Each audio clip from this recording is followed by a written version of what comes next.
Bonjour à toutes et à tous et bienvenue sur Motorsport Gigantoraptor pour cette première FAQ, une vidéo bonus et informative. Aujourd'hui on va répondre aux questions que vous nous avez posées dans les commentaires du 6e retour critique. On vous avait demandé de poser des questions sur les réseaux sociaux et dans les commentaires et on vous remercie de l'avoir fait. On souhaitait d'abord vous informer d'une chose, c'est qu'en fait ce sera sûrement la dernière vidéo cet été. Pour une raison très simple, c'est qu'on doit préparer la rentrée puisque Julien et moi rentrons en première. À cause de ça, il se peut que le rythme des vidéos soit un petit peu ralenti. On ne garantit pas nécessairement pouvoir sortir une vidéo en septembre. Je précise qu'on a surtout choisi de répondre aux questions qui portaient sur la chaîne YouTube et non pas aux questions trop personnelles. Alors, première question de Lolga Cindy. J'aimerais savoir si tu es aussi rationnel, démystificateur et débunker dans la vie réelle. Cela dérange ton entourage? Alors, oui. J'ai cette tendance de vouloir tout le temps un peu débunker les choses dont je suis convaincu de l'invalidité. Et oui, ça dérange souvent mon entourage et ça peut braquer certaines personnes. Donc avec tous les échanges que j'ai pu avoir avec mes proches et ma tendance à vouloir débunker systématiquement, je me suis beaucoup ravisé là-dessus. J'évite de trop le faire, j'essaye de me contenir même si c'est souvent assez difficile. Il me semble que l'équipe de la Tronchambier appelle ça le réflexe correcteur. Si c'est bien de ça dont il est question, je vous mets le lien de l'article qu'ils ont fait à ce sujet en description, c'est très intéressant. Bon, maintenant, question suivante. Deuxième question de Pony Power. Est-ce que tu es tout seul et sinon, qui fait quoi? Cette question... Oui, il est tout seul. Alors il faut comprendre que la majorité du contenu sur la chaîne est réalisé par Giganto. Alors pour ma part, j'ai réalisé tous les logos, toutes les bannières, tous les intros. J'ai souvent donné mon avis, j'ai jamais hésité à dire que ça ne me plaisait pas. Lorsqu'on a essayé des choses nouvelles, à chaque fois que c'était des concepts différents, c'était presque à chaque fois une initiative de ma part. Comme Animotion par exemple, qui a été beaucoup apprécié d'ailleurs. Je me suis souvent occupé de rendre tous les profils sur les réseaux sociaux, sur YouTube, beaux et informatifs. C'était un peu... mon but dès le début. Et d'ailleurs, j'ajouterais que c'est Julien qui a eu l'idée de faire Motorsport Gigantoraptor au départ. Donc on lui doit bien ça. Et ouais, sinon il s'occupe juste un peu de la forme générale de la chaîne, mais généralement c'est moi qui fais toutes les vidéos. Et quand il est là, quand il est éventuellement avec moi, il peut m'aider pour faire le montage. Surtout en vacances. Surtout en vacances. D'ailleurs, je profite de cette occasion pour vous dire que j'ai aussi ma chaîne personnelle, c'est une chaîne un peu secondaire de Motorsport Gigantoraptor. Ce ne sont pas deux chaînes séparées, mais c'est en réalité une chaîne annexe. Ma chaîne porte sur l'histoire, la géographie et des passions qui sont les miennes. Alors, troisième question de Aldrius, mon ami Aldrius. Je vous encourage à jeter un petit coup d'œil à sa chaîne, ce sont de très bonnes vidéos. Vas-tu refaire une collaboration avec Alexis Rastier? Pour le moment, c'est pas encore prévu.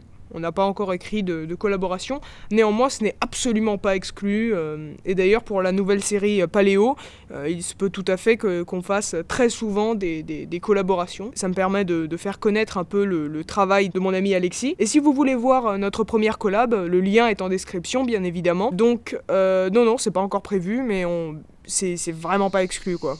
Quatrième question de Penseur Sauvage, question pour la FAQ. Tu connais l'UPR? Pour répondre concrètement à cette question, oui, on connaît l'UPR. D'ailleurs, en parlant de l'UPR, je voulais vous partager une vidéo que j'ai réalisée un peu en collaboration avec Penseur Sauvage, la personne qui m'a posé cette question. Je vous encourage à vous abonner à sa chaîne YouTube. C'est une vidéo réponse au débunker de Hawks, sur un article au sujet de François Asselineau, et il a fait un travail de recherche absolument monstrueux sur le sujet. Je l'ai aidé un peu sur l'argumentation des débunkers de Hawks et j'ai participé notamment à la correction. Donc si vous voulez voir cette vidéo, le lien est juste ici ou alors en description.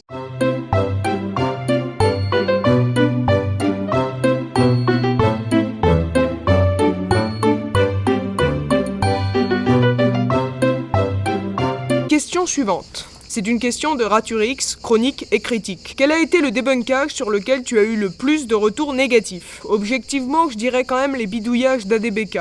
Et pourtant, c'est une personne qui a une communauté pas nécessairement très très grande. C'est juste qu'elle est vraiment ultra active. D'ailleurs, je pense que je vais faire un retour critique un jour sur la communauté d'ADBK, parce qu'il y a quand même de sacrés numéros dedans. J'ai notamment eu pas mal de retours négatifs, puisqu'ADBK m'a fait une réponse en vidéo, une réponse où il argumente comme une serviette, et où il utilise... Oui, lol, exactement. Où il utilise énormément de sophismes. Évidemment, il ne veut pas admettre qu'il s'est gouré sur la notion de race. Donc tiens, on parlait de Penseur Sauvage tout à l'heure. Penseur Sauvage l'a défoncé en commentaire. Je vais republier son commentaire ici, dans les commentaires de cette vidéo-là. Donc oui, c'est les bidouillages d'ADBK, indéniablement. Et pourtant, c'est loin d'être mon pire débunkages. Alors question numéro 6 de Mauve, chercheur d'incohérence. On est passé de Motorsport Gigantoraptor à M Gigantoraptor et probablement bientôt à Gigantoraptor tout court. Doit-on en conclure que l'on n'aura jamais le plaisir d'avoir un épisode dédié à Cadillac et Dinosaures? Oui, ce dessin animé existe vraiment. What the fuck?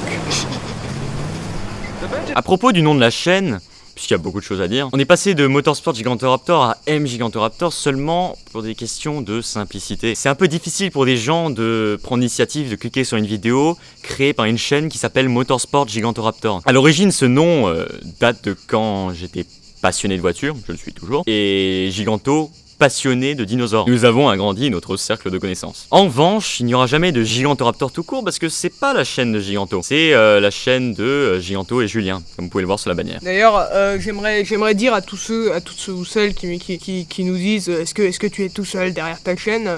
Vous pouvez regarder la bannière éventuellement parce qu'il y a écrit de Giganto et Julien. Je sais pas si ça existe, mais j'ai rarement vu des gens s'appeler Giganto et Julien en un ouais, seul et mot, Julien n'est pas le petit frère, ça faut le savoir. Hein.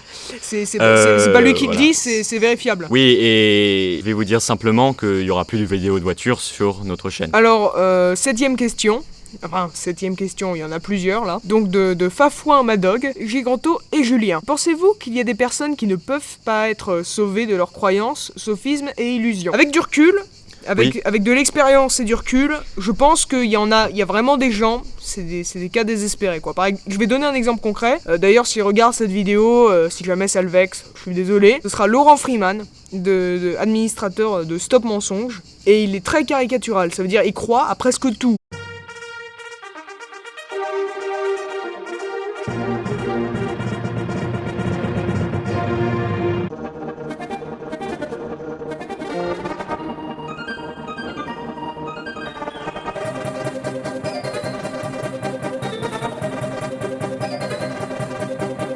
Je lui avais demandé il y a quelque temps pourquoi est-ce qu'il pensait que la théorie de l'évolution était fausse. Alors je m'attendais à une réponse classique du style ouais le chaînon manquant, nanana, etc. Non, parce que la théorie de l'évolution ne prend pas en compte les 22 hybridations extraterrestres avec notre espèce dans les derniers millénaires. Quand j'ai entendu ça, je me suis dit, il y a des gens qu'on pourra jamais convaincre. Deuxième question de Fafouin Madog. Giganto et Julien, quels sont les vidéastes vulgarisateurs, sciences ou zététiques avec qui vous aimeriez faire des collaborations? Alors, sans hésiter, je pense qu'on ferait des collaborations avec plein de vidéastes très intéressants. Il y en a plein qui sont fascinants. Et du domaine de la zététique, il y en a un dont je n'ai jamais parlé sur ma chaîne, qui n'en a pas nécessairement besoin, puisqu'il a un petit peu plus d'abonnés que nous. Donc c'est pas comme si c'était vital pour lui, mais qui fait vraiment un travail extraordinaire. Franchement, allez regarder sa chaîne, et dont on parle pas beaucoup en plus. C'est Samuel Buisseret, qui fait notamment l'émission Fake, et dernièrement l'émission Versus. Regardez les 3 épisodes de Versus, c'est vraiment génial quoi. Et donc ce cher Samuel Buisseret, j'exclus pas, si jamais il a envie, qu'on fasse une collab sur un sujet commun ou quelque chose comme ça. Pour le paléotube, tous les vidéastes un peu paléontologie, tout ça, je n'exclus pas de faire une collaboration, comme je l'ai dit tout à l'heure, avec Alexis Rastier, avec Stop Science, avec plein de vidéastes très talentueux. Je vous ai mis... D'ailleurs, en parlant de chaînes intéressantes, il y a un onglet où en fait on conseille des chaînes. Quand vous allez sur l'accueil de Motorsport Gigantoraptor, il y a un onglet où vous pouvez voir plein de chaînes qu'on vous suggère. Donc abonnez-vous à toutes ces chaînes-là, puisqu'elles sont franchement géniales. Pour ma part, je ne pense pas qu'il y aura de collaboration avec d'autres vidéastes, ni maintenant, ni bientôt, ni dans le futur, sur ma chaîne personnelle, sur Julien de la chaîne MG. Parce que c'est une chaîne qui est déjà annexe à Motorsport Gigantoraptor et qui est donc pas propice à faire des collaborations avec d'autres gens. Donc sur cette chaîne, éventuellement, vous verrez quelques interventions de ma part. Éventuellement. Mais ça sera principalement moi. Dernière question de Fafouin Madog. Question pour Giganto et Julien. Quels sont vos Pokémon préférés? Julien? Alligator. Ça va peut-être faire un... C'est parce que je suis très nostalgique de la version Or, spécifiquement. et de Hard Gold. Mon Pokémon préféré de tous, je dirais Rayquaza. 9e question de Nonapé. Nonapé. Quelle autocritique pourrais-tu t'infliger? À quel sophisme as-tu recours inconsciemment, fréquemment selon toi? J'utilise très rarement des sophismes, puisqu'un sophisme implique nécessairement une volonté de tromper. Moi je dirais plutôt que je fais des arguments fallacieux. À chaque fois ils sont involontaires. J'évite d'être malhonnête au possible, donc les sophismes sont rares, mais les arguments fallacieux le sont déjà un peu moins. Alors, en termes d'arguments fallacieux, ceux que j'emploie souvent, c'est pas vraiment un argument fallacieux que j'emploie, c'est plus de la véhémence. Je fais souvent preuve de beaucoup de véhémence et beaucoup d'agressivité, et ça peut me faire dire des bêtises. Vous le verrez d'ailleurs sur Twitter, si vous me suivez, que je suis assez actif, et il m'arrive d'être trop agressif ou trop véhément. C'est vrai. Mais c'est pas vraiment un argument fallacieux en tant que tel. 9e question de Monty Kurtz. Enfin question, il y en a plusieurs. Étant soumis au biais cognitif comme tout le monde, la méthode zététique a ceci qu'elle permet justement de considérer que cela puisse se produire un jour. Ça veut rien dire. T'est-il déjà arrivé que la mise en application de la méthode amène à remettre en question un aspect que tu considérais important dans ta vision du monde? Le domaine dans lequel la zététique m'a le plus forcé à me remettre en question, c'est largement au sujet de la politique. D'ailleurs, vous pouvez regarder sur les réseaux sociaux ce que j'en dis, vous comprendrez très vite pourquoi. Vous, Julien et toi, avez toujours connu et appliqué la méthode dans vos vies? Bon. Pour ma part, c'est Giganto qui m'a introduit à la méthode scientifique. Ça nous aide beaucoup de toujours nous remettre en question et de toujours essayer de réfléchir de manière logique. Parce qu'il y a des gens qui suivent leurs croyances. Il faut dire que notre amitié nous a toujours permis de mutuellement apprendre des choses de l'autre. C'est pour ça que d'ailleurs on a décidé de créer cette chaîne YouTube. C'était pour, comme j'ai dit, partager et entretenir nos connaissances. Dernière question de Moss. D'ailleurs, si vous connaissez pas la chaîne de Moss, allez la regarder, quoi. C'est vraiment très sympa aussi. Très bonne vidéo, comme toujours. Merci. La chaîne a maintenant dans les 4 ans. Et ça commence à faire un peu de temps. Est-ce qu'avec le recul, vous regrettez d'avoir fait certaines choses ?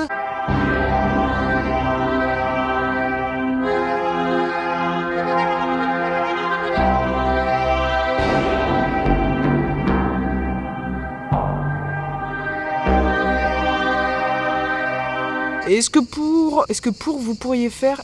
Je ne sais pas lire, je suis en CP. Vous pourriez faire un historique rapide de la chaîne. Bon, pour l'historique de la chaîne, on va commencer par ça. On a créé la chaîne en... on l'a créé le 12 mai 2013.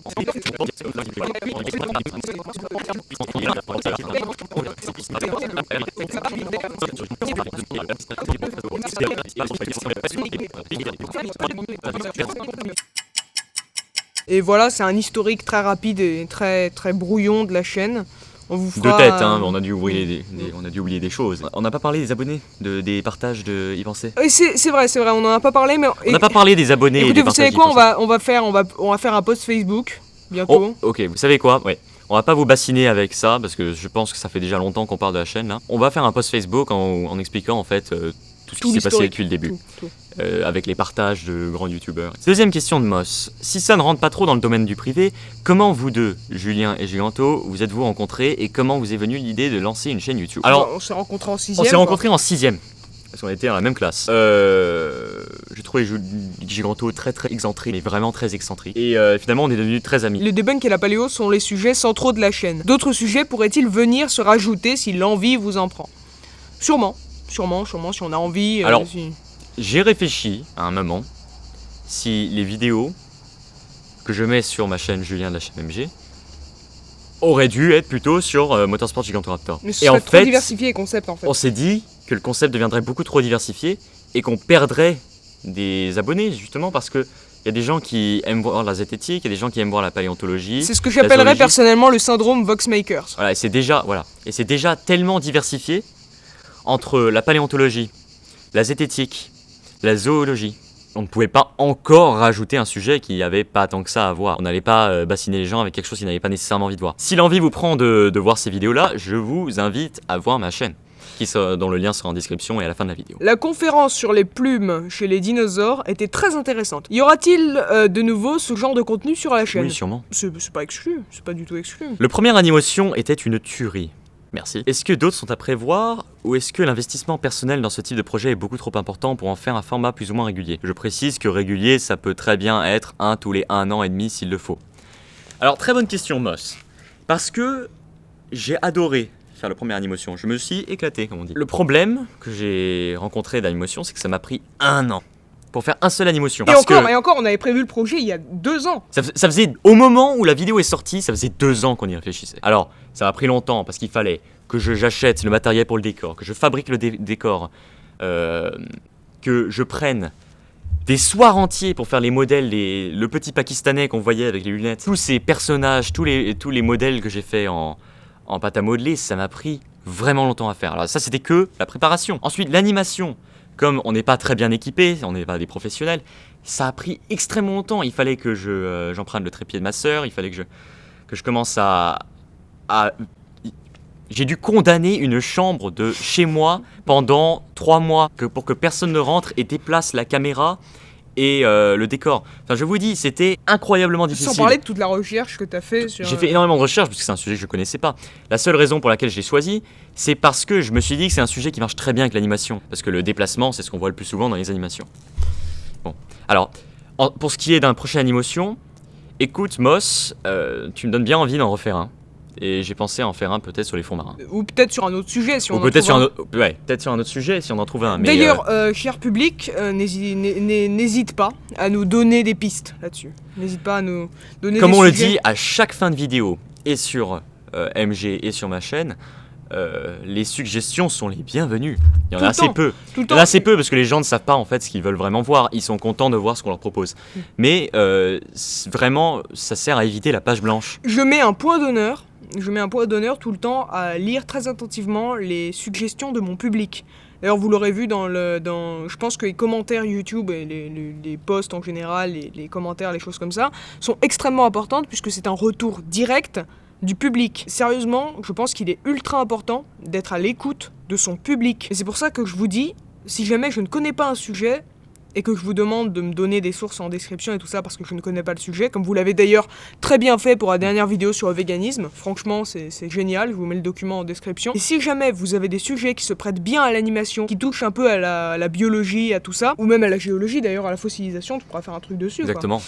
Si jamais vous trouvez des sujets intéressants des comme sujets ça, que vous aimeriez voir avec le format d'animation, parce que d'ailleurs ce format je l'ai inventé il y a 1 an et demi, ce qui veut dire que si je le refaisais maintenant, ça serait de beaucoup plus grande qualité. ce sera magnifique. Voilà. Ce sera vraiment... Parce que, alors il faut dire qu'à chaque vidéo, on progresse énormément. Ça se remarque peut-être pas, mais en fait, il suffit qu'on regarde 3 vidéos en arrière. Regardez et on la sent playlist IRL du début jusqu'à la fin, regardez tout Non, allez de la fin jusqu'au début, et vous verrez que l'évolution est... Alors, dernière question de Moss. Et enfin, question sans très grosse originalité, mais combien de temps mettez-vous à faire une vidéo, toute étape comprise, de l'idée de base à la publication, même si je sais que c'est quelque chose d'extrêmement variable? En plus, c'est moi qui fais toutes les vidéos. Je dirais que ça dépend carrément de la vidéo, quoi. Oui. Alors, ça dépend je dois carrément. dire, par exemple, sur les 2 vidéos que j'ai faites sur Julien de la chaîne MG, en réalité, si on y travaille tout le temps, ça peut mettre... quelques jours. Si on y travaille régulièrement, mais en ayant une vie à côté, ce qui est notre cas, ça peut mettre quelques semaines. Tout ce qui compte, c'est établir ses priorités. Et lorsqu'on est à l'école, qu'on doit poursuivre ses études, lorsqu'on poursuit des activités extrascolaires, on est obligé d'établir ses priorités. Et on se rend compte qu'on n'a pas tout le temps dont on a besoin pour faire les vidéos. Et c'est d'ailleurs pour ça que je n'ai pas continué Animotion, parce que ça prenait beaucoup trop longtemps. De mon côté, avec tout le temps, je dirais que ça dépend carrément de la vidéo. Si une vidéo nécessite beaucoup de recherche, par exemple la vidéo sur la Losaure, le texte a mis au moins 3 heures à être écrit, avec la recherche, les revérifications, les choses comme ça. Le texte d'Animotion avait mis, en ayant travaillé peut-être 2 heures par soir, m'a pris 4 jours peut-être. Donc c'est vous dire 4 ou 5 jours, c'est vous dire la recherche. De mon côté, le tournage est aussi assez long. Et moi je pense qu'aujourd'hui, avant je pensais que c'était le tournage le plus ennuyeux. Maintenant, avec du recul, je dirais que c'est le dérochage. Et vu que là on a été en freestyle durant toute la FAQ... Là le dérochage va être une horreur, hein, ça faut le savoir. Le montage déjà, ça c'est un petit peu plus intéressant, puisqu'on voit la vidéo prendre... Oui, prendre forme. Alors on a fait le tour des questions, il y en avait bien sûr énormément. Mais on a choisi de ne pas répondre à certaines questions parce que parfois elles étaient un peu trop indiscrètes. Ou qu'elles étaient stupides, tout simplement. Et donc voilà, merci beaucoup d'avoir posé vos questions. On a pris beaucoup de plaisir à faire cette FAQ. On s'est bien marré. Et j'espère que cela vous aura plu. Et n'hésitez pas à nous dire si vous souhaitez en revoir une bientôt. Sur ce, n'hésitez pas à aller regarder les choses qu'on vous a conseillées, la vidéo de Penseurs Sauvages, la chaîne d'Alexis Rastier, la chaîne de Moss, la chaîne de Julien. N'hésitez pas à aller voir toutes ces vidéos-là, tout ce travail-là. Surtout, restez sceptiques. Voilà. Et sur ce, à bientôt sur Motorsport Gigantoraptor.